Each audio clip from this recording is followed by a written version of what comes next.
Have you ever thought your partner was too sensitive? That they took things too personally, that they needed to toughen up, that you were just being honest and they couldn't handle it? I thought that for 2 years. I thought I was helping Daniel by pointing out when he was being dramatic. I thought I was being a realist, a truth teller, the person who loved him enough to be honest. I was wrong. It cost me 6 years with a man who used to leave notes in my lunch bag every morning. 6 years of someone who knew how I took my coffee, even when my order changed. 6 years of coming home to a person who actually wanted to hear about my day. Gone, because I couldn't tell the difference between honesty and cruelty. If you've ever rolled your eyes at your partner's feelings, if you've ever said, "You're too sensitive," like it's a character flaw, you need to hear what happened to me. It started so small I didn't even notice. Little moments that became a pattern that became his breaking point. Click subscribe right now, because the stories I'm sharing could save your relationship or help you understand why your last one ended. Daniel was the kind of man who remembered things. Not just birthdays and anniversaries, everyone remembers those. He remembered that I mentioned loving peonies once in passing during our 3rd date, and then there were peonies on my desk at work every spring for 5 years. He remembered that I had a presentation at 9 on Tuesdays and would text me at 8:47, "You're going to kill it." He remembered that my mom's favorite song was Songbird by Fleetwood Mac, and when we visited her for Christmas, he learned to play it on guitar even though he'd never played guitar before in his life. When my father died suddenly during our 3rd year together, Daniel took a week off work without asking me if I needed him to. He just did it. He fielded phone calls from relatives I didn't have the energy to talk to. He sat with me in silence when I couldn't speak. He held me while I cried at 2 in the morning. He made sure I ate, even when food tasted like nothing. And when I finally laughed for the first time in 3 weeks at some stupid commercial on TV, he cried. Actually cried because he was so relieved to see me smile. "I thought I'd lost you too," he said that night, his voice cracking. "Not like that, but I thought maybe you'd stay in that dark place forever." I held him then, told him I loved him, told him he'd saved me. Around month 4 of my grieving process, I noticed he'd started asking me how I was feeling more than usual, 3-4 times a day. "How are you doing right now? Do you need anything? Want to talk about it?" At first, I found it sweet, then I found it excessive, then I found it annoying. But I didn't say anything. Not yet. We used to cook together every Sunday. It was our thing. We'd go to the farmer's market in the morning, come home with bags of vegetables and fresh bread, and spend the afternoon in the kitchen with music playing and wine glasses sweating on the counter. He'd chop vegetables with this focused intensity, and I'd stir sauces and taste things and add spices by instinct rather than measurement. We'd laugh when something went wrong. We'd dance when a good song came on. Those Sundays felt like proof that we were doing life right. That stopped around the time I met Vanessa, but I'm getting ahead of myself. Let me show you how the cracks started forming. Daniel worked as a guidance counselor at our town's 2nd largest high school. He'd come home with stories about the kids, never names, always careful about privacy, but stories about the girl who was struggling with her parents' divorce, the boy who was being bullied, the senior who was terrified about college. He took his job seriously. Maybe too seriously, if I'm being honest about what I thought back then. One evening, about 2 years before everything fell apart, he came home and I could see he'd been crying. His eyes were red-rimmed. His face had that puffy quality that comes from real, extended tears. "What happened?" I asked, looking up from my laptop. "One of my students tried to kill himself last night," he said, his voice tight.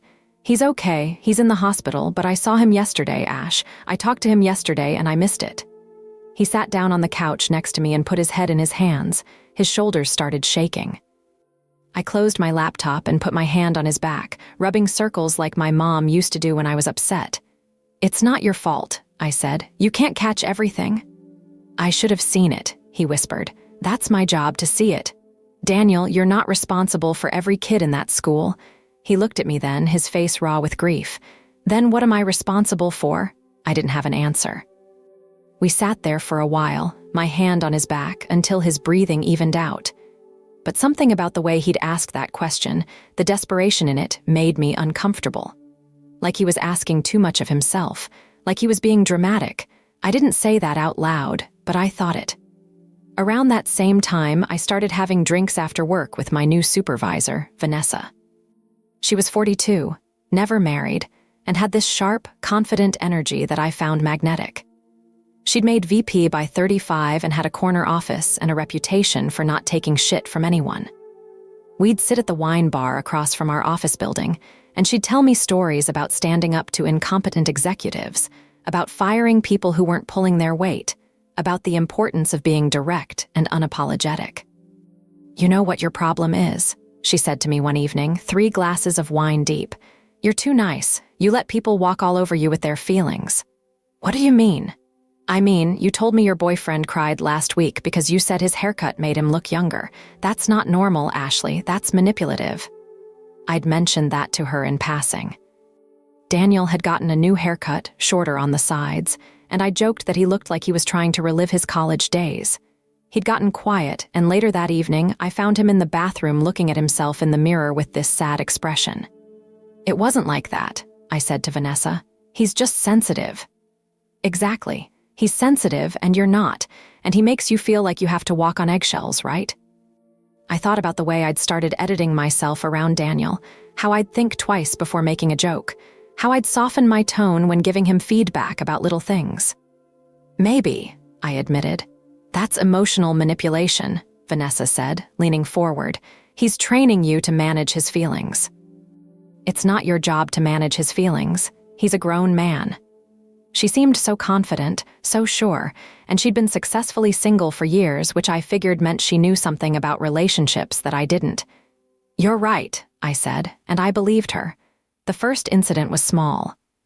We were at his coworker's birthday party, another teacher named Marcus, who'd invited the whole department to his backyard barbecue. There were maybe 20 people there, colleagues and their partners, kids running around, music playing from a portable speaker. Daniel was standing with a group of teachers, telling a story about one of his students who'd gotten accepted to MIT despite having failed freshman algebra. He was animated, smiling, using his hands to gesture. I walked up with a beer in my hand and heard the end of the story. So I called him into my office, and I couldn't even speak at first. I just hugged him. And he started crying, and I started crying, and, of course everyone was crying, I interrupted with a laugh. "That's Daniel's solution to everything. Cry it out." The group went quiet for a second. Daniel's face did this thing where his smile froze, then faded. It was an emotional moment, he said quietly. "I know, babe. I'm just saying you're very in touch with your feelings." I squeezed his arm playfully. "It's cute." Marcus laughed uncomfortably. Someone changed the subject. Daniel excused himself a few minutes later to get another drink, and I didn't think much of it. Later that night in our car on the way home, he said, "That hurt my feelings earlier, when you said that thing about me crying." "What? I was joking." "I know you were joking, but it hurt. That was a meaningful moment with a student, and you made it sound like I was being overdramatic." "Daniel, come on, I wasn't making fun of you." "I was just teasing. In front of my colleagues. They're your friends, they know you're sensitive, it's not a secret." He was quiet for the rest of the drive. When we got home, he went straight to bed. I stayed up watching TV, frustrated that he couldn't take a joke. That was 8 months before the dinner. But I didn't stop. What came next was worse. We were at my company's holiday party. It was at this nice hotel downtown, open bar, DJ, the whole thing. Daniel had been looking forward to it. He'd bought a new suit, asked me 3 times if it looked good, spent 20 minutes doing his hair. I realized later he'd been nervous about meeting my work friends, about making a good impression, about being the kind of partner I could be proud of. Vanessa was there with her date, some lawyer she'd been seeing for 2 months. We were all standing in a circle near the bar, and Vanessa was telling a story about confronting a client who'd tried to pull their business over a billing dispute. I told him, "If you don't like how we invoice, there's the door. We don't need clients who cry over money." Everyone laughed. I laughed. Daniel, standing next to me with his hand on my lower back, said quietly, "That seems kind of harsh." Vanessa turned to look at him. "Harsh? I just mean maybe the client had legitimate concerns about." "Daniel thinks everyone's concerns are legitimate," I said, rolling my eyes. He's a high school counselor. He has to validate everyone's feelings all day. It's like an occupational hazard. A few people laughed. Vanessa smirked. That must be exhausting, she said, looking at me with this knowing expression, for both of you. I felt Daniel's hand leave my back. When I glanced at him, his face was carefully neutral. I'm going to get some air, he said. Daniel, I just need some air. He walked away. I watched him go, feeling a mix of frustration and guilt, but Vanessa was already pulling me back into the conversation, and I let her. I found him 20 minutes later outside on the hotel's terrace. It was December, freezing, and he was standing at the railing without his coat. You're going to get sick, I said. I'm fine. Daniel, come on, I was just joking. He turned to look at me.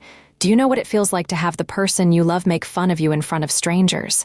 I wasn't making fun of you. You were. You do it a lot, actually. And every time I try to tell you it hurts, you tell me I'm too sensitive. His voice cracked. Maybe I am too sensitive. Maybe that's my problem. Maybe I should just be okay with you dismissing everything I. Oh my God, Daniel, this again. I heard my voice rise.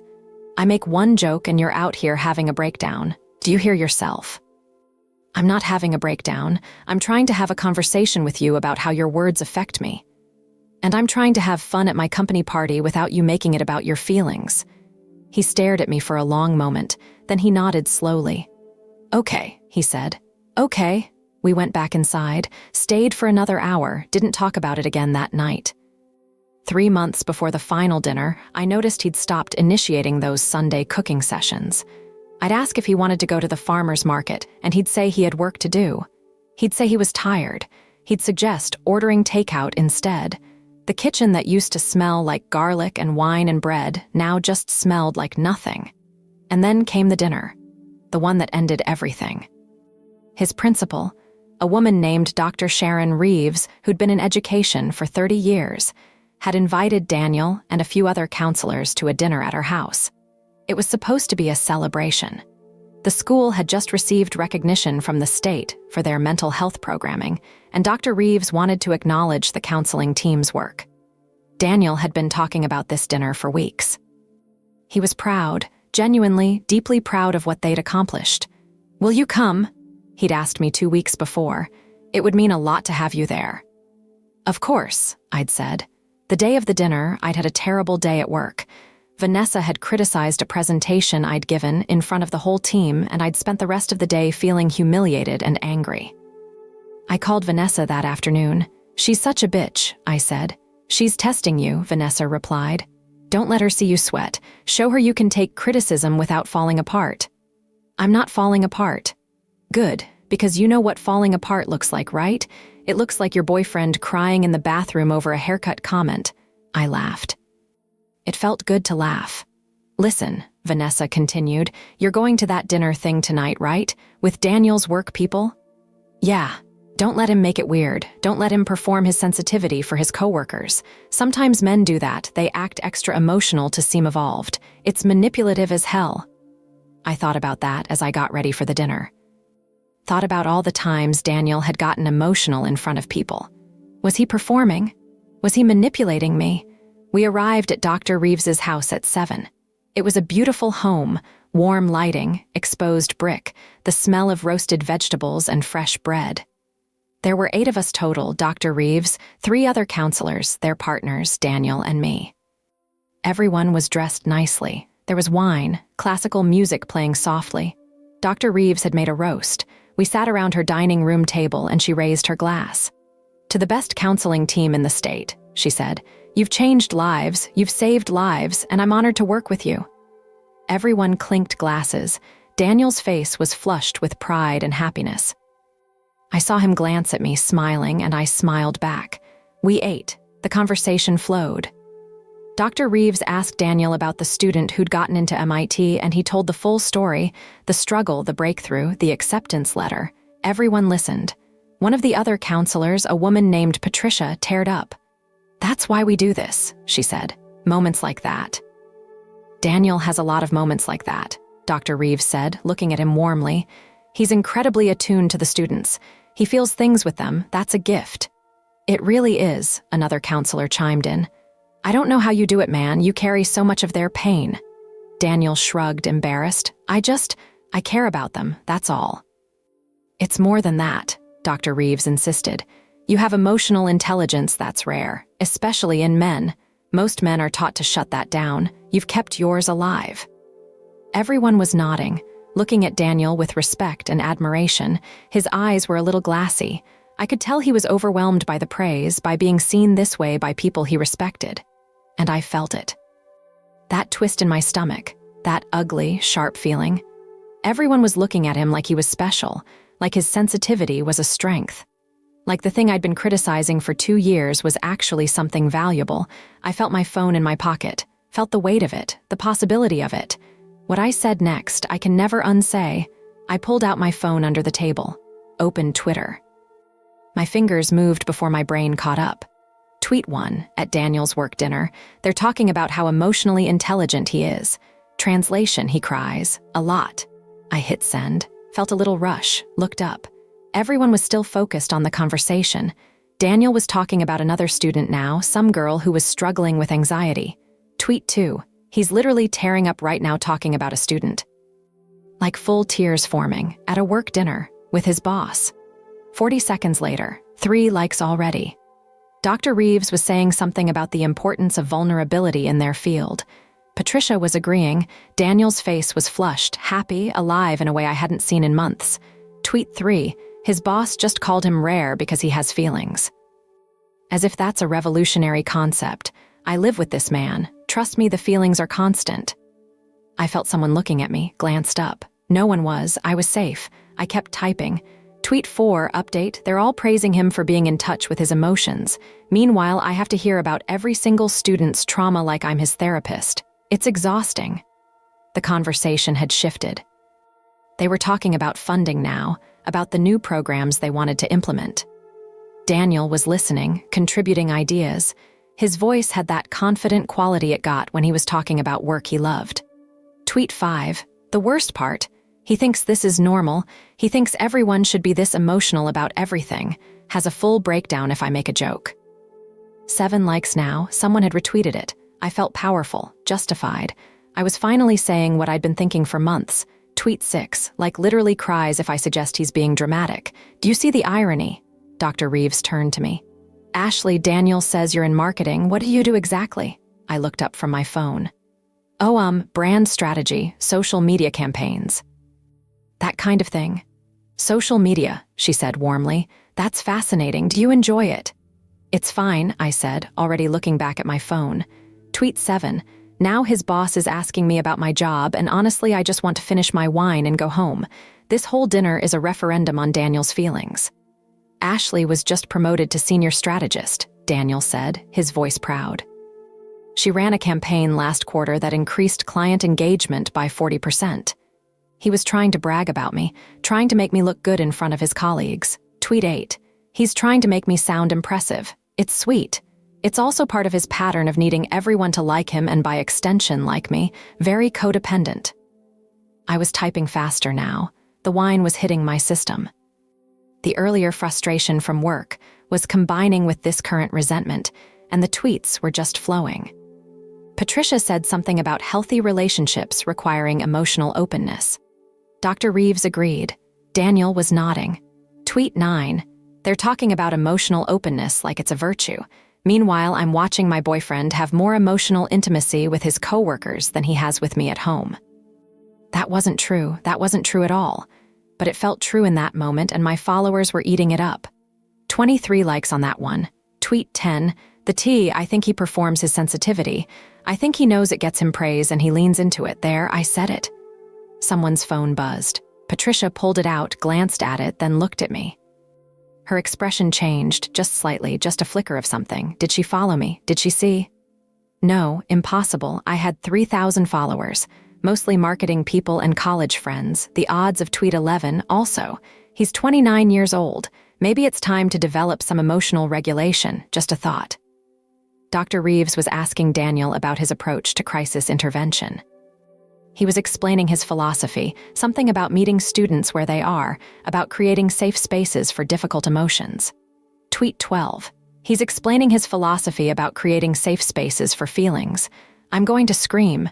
Boundaries, people, boundaries. My fingers were moving on their own now. I barely looked at what I was typing before I hit send. Tweet 13. You know what's wild? Everyone here treats him like he's some kind of emotional genius when really he just can't handle normal life stress without breaking down.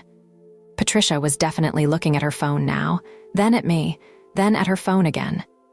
Daniel was saying something about a particularly difficult case, about a student who'd disclosed abuse. His voice was shaking a little. He paused, took a breath. Sorry, he said. It's still hard to talk about. Dr. Reeves reached across the table and squeezed his hand. You helped that child. You quite possibly saved her life. Don't apologize for caring. And that's when I typed it. The final one, the one I've read 10,000 times in my head since that night. Tweet 14, update. He's literally crying now because he told a sad story about a student. This is what I'm dealing with. This is my life. Someone send help lol. I hit send, looked up, and saw Patricia's face. She wasn't just looking at her phone anymore. She was staring at me with an expression I'd never seen before. Disgust.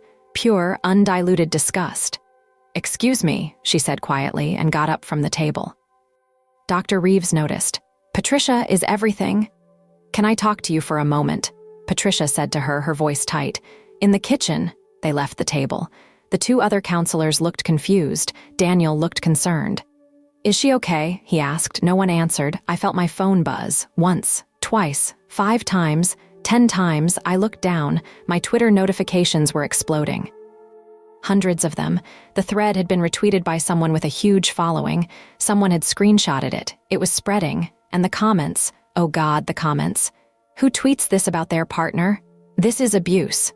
I hope he leaves her. She's literally mocking him for caring about kids. What is wrong with her? My stomach dropped through the floor. Dr. Reeves and Patricia came back to the table. Dr. Reeves's face was granite. Daniel, she said quietly, can I speak with you privately? What's wrong? Daniel asked, standing up. Just come with me, please. They walked into the kitchen. The other counselors sat in silence. I sat in silence. My phone kept buzzing, kept buzzing, kept buzzing. 3 minutes later, Daniel came back into the dining room alone. His face was white. His hands were shaking. Did you, he started, then stopped. Did you post about me on Twitter? The table went silent. Everyone was looking at me. I was just venting, I said. Show me, he said. Daniel, show me what you wrote. My hands were shaking as I unlocked my phone and handed it to him. He read. Scrolled, read, scrolled. I watched his face change with each tweet. He read all 14. The silence lasted 8 seconds. I've counted it in my head 1,000 times. 8 seconds where nobody moved, where the classical music kept playing in the background, cheerful and oblivious, where the candles on the table flickered, where my heart beat so loud I could hear it in my ears. I watched Daniel's face change, not all at once, but in these micro-expressions that I'll never forget. First, his eyebrows came together, confused, like he was reading a language he didn't quite understand. Then his mouth opened slightly, and I saw the moment the words connected to their meaning. His eyes went wide, not with anger, with something worse. Recognition. Understanding. The final piece of a puzzle he'd been trying to solve for months clicking into place. And then, and this is the part that haunts me, his face went completely empty, like someone had turned off a light inside him. His eyes, which had been glassy with tears of pride 5 minutes earlier, went flat. Dead. Those eyes that used to look at me every morning and say, "Good morning," beautiful like he meant it, like I was a miracle he got to wake up next to, now looked at me like I was a stranger. No, worse than a stranger. Like I was someone he'd spent years loving who never actually existed. You were live tweeting, he said. His voice sounded like it was coming from underwater. This whole time, while I was talking about, he looked down at the phone again, read one more time. I saw his jaw clench. You called me, he couldn't finish. His hand holding the phone was shaking so hard I thought he'd drop it. Patricia was crying now. Actual tears streaming down her face. Dr. Reeves had her hand over her mouth. The other male counselor, Jake, I think his name was, said quietly, "Man, I'm so sorry." Daniel set my phone down on the table very carefully, very precisely, like it might explode if he wasn't gentle with it. I need to go, he said. Daniel, wait. I started to stand. Don't. He held up his hand. Don't follow me, don't talk to me, don't I can't. He walked to the door, got his coat from the hook. I heard Dr. Reeves say behind me, Daniel, do you want me to drive you? I'm okay, he said, but his voice cracked on okay. I just need to, I'm going to walk. It's 2 miles, I need to walk. The door closed behind him. The sound of it, that soft click, was somehow the loudest thing I'd ever heard. I turned back to the table. Everyone was staring at me, not with pity, not with anger, with something worse. Disappointment, profound, bone-deep disappointment. How could you? Patricia whispered. He loves you so much. He talks about you all the time, and you were sitting here mocking him while he was. I didn't mean. 3,000 people, Dr. Reeves said, her voice ice. At least 3,000 people, based on what Patricia showed me. You humiliated him in front of 3,000 people. It was just venting. You didn't think he'd find out, Jake said. Or you didn't think about him at all. My phone was still buzzing on the table. The notifications wouldn't stop. I picked it up with shaking hands. The thread had 20,000 likes now. 50,000. People were tagging relationship advice accounts. Psychology professionals were weighing in. Someone had started a hashtag, Team Daniel. I tried to laugh it off. I mean, come on, you guys are being a little dramatic. The look Dr. Reeves gave me could have frozen blood. Get out of my house, she said quietly. What? Get out of my house. I stood up. My chair scraped against the floor. No one moved to stop me. No one said goodbye. I grabbed my coat and purse and walked to the door on legs that didn't feel like mine. Outside, I looked for Daniel. The street was empty. He was gone. I pulled out my phone to text him. Saw that my Twitter thread now had 100,000 likes. Someone had posted it to Reddit. To Facebook. It was everywhere. I texted him anyway. I'm so sorry. Please call me. I didn't mean it. Please. Read receipt. No response. I texted again. Daniel, please. It was stupid. I was drunk. Please talk to me. Read receipt. No response. I called. It rang once and went to voicemail. He'd rejected it. I got in my car and drove home, shaking so hard I probably shouldn't have been driving. My phone kept buzzing. Kept buzzing. I made it home and ran inside, hoping he'd be there. He wasn't. He didn't come home that night. He came back at 6 in the morning. I heard his key in the lock and jumped up from the couch where I'd been sitting awake all night, my phone full of messages from strangers calling me every name you can imagine. Daniel, thank God, I've been so worried. He walked past me into our bedroom. I followed. He was pulling a suitcase from the closet. What are you doing? Packing. Daniel, please, can we just talk about this? He started taking clothes from his dresser, folding them with that same careful precision he'd used when he set down my phone. His hands were still shaking. Please, I said again. I'm sorry, I'm so sorry. I was drunk and stupid and I didn't think. That's the problem. He finally looked at me. His eyes were red. He'd been crying all night. You didn't think. Or you did think and you did it anyway. I don't know which is worse. It was just Twitter. I didn't think anyone would. You called me emotionally manipulative, Ashley. His voice broke. You said I perform my sensitivity. You said living with me is exhausting. You said I can't handle normal life stress. I was angry about work and I took it out. For 2 years. He stopped packing, turned to face me fully. For 2 years, you've made me feel like there was something wrong with me, like caring too much was a character flaw, like being sensitive was something I needed to fix. That's not. Every time I tried to tell you that you hurt me, you told me I was too sensitive. Every time I asked you to be gentler, you told me to toughen up, and I believed you. I thought maybe I was too much. Maybe I was the problem. He zipped the suitcase. But last night, sitting at that table with people I respect, hearing them tell me that the thing you mock me for is actually valuable, actually important. That broke something. And then finding out you were sitting next to me, making fun of me to thousands of strangers while I was. His voice broke completely. He put his hand over his mouth, turned away from me. I'm sorry, I sobbed. Please don't leave, I'll delete it, I'll fix it. You can't fix this. He picked up the suitcase. You can't unwrite those words. You can't make me unsee how you really feel about me. I love you. No. He shook his head. You don't. You love some version of me that doesn't exist, some tougher, less emotional, less inconvenient version, but that's not who I am, and I'm done trying to be less of myself to make you comfortable. He walked toward the door. I grabbed his arm. Daniel, please, 6 years. We can work through this. We can go to therapy. We can. He gently removed my hand from his arm. Go read your replies, he said quietly. 3,000 strangers see what you can't see. They see that I deserved better. He walked out. I heard his car start, heard him drive away. I stood in our apartment, my apartment now, and opened Twitter. He was right. 3,000 people, then 10,000, then 50,000. All of them saying the same thing: what she did was cruel. He deserves better. I hope he leaves her. The internet had sided with him, overwhelmingly, completely. I'd expected people to relate to my frustration, to understand my perspective. Instead, they'd seen exactly what everyone at that dinner had seen: a woman mocking a man for having empathy. I tried calling him. Blocked. I tried texting. Messages turned green. He'd blocked me there too. I drove to his friend Marcus's house, figuring that's where he'd go. Marcus came to the door, saw me, and said, "He doesn't want to talk to you. Please leave." 12 months after that dinner, I heard through Marcus's girlfriend that Daniel had been promoted to lead counselor at the district's flagship school. The school with the best resources, the highest profile, the hardest cases. He'd gotten therapy, she said, worked through what happened, was doing really well.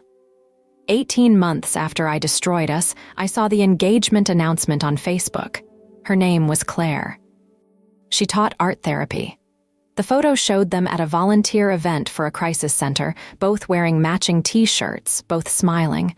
Really smiling. The kind of smile that reaches your eyes. He looked happy. Genuinely, deeply happy. He looked free. The comments on the announcement were full of people congratulating him, people saying he deserved this, people saying they were so glad he found someone who appreciated him. I wanted to write something, wanted to say I was happy for him.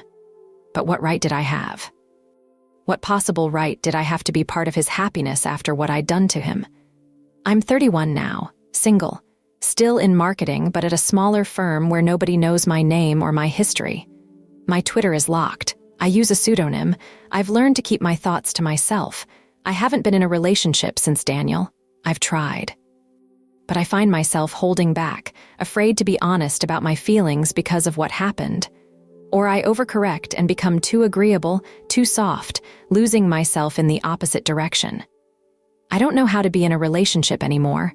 I don't trust myself. I lost him. Lost his morning coffee and his forehead kisses and his careful attention. Lost his guitar playing and his terrible jokes and his ability to make me feel like I mattered.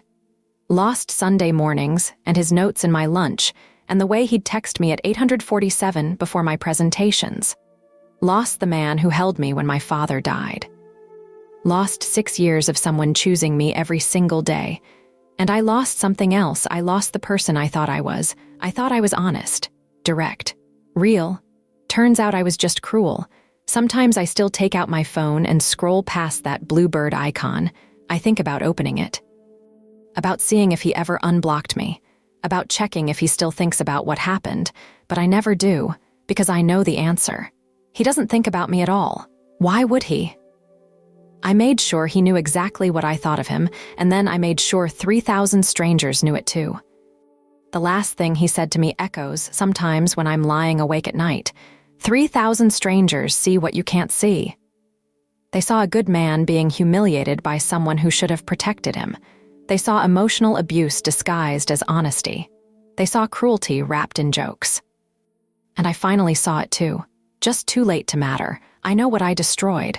I live with it every day, in the silence of my apartment, in the absence of morning coffee, in the empty space where a good man used to stand. He's out there somewhere, happy and engaged and helping kids and living the life he deserves. And I'm here, locked out of my own Twitter account, locked out of my own capacity for connection, locked out of the one relationship that mattered. The internet sided with him. But more than that, he sided with himself. He chose himself. He walked away from someone who couldn't see his worth. And that's what I'll never forgive myself for. Not that he left. But that I gave him no choice but to leave, that I spent 2 years slowly breaking something beautiful and then smashed what was left in front of an audience. Some mistakes you can fix. This wasn't one of them.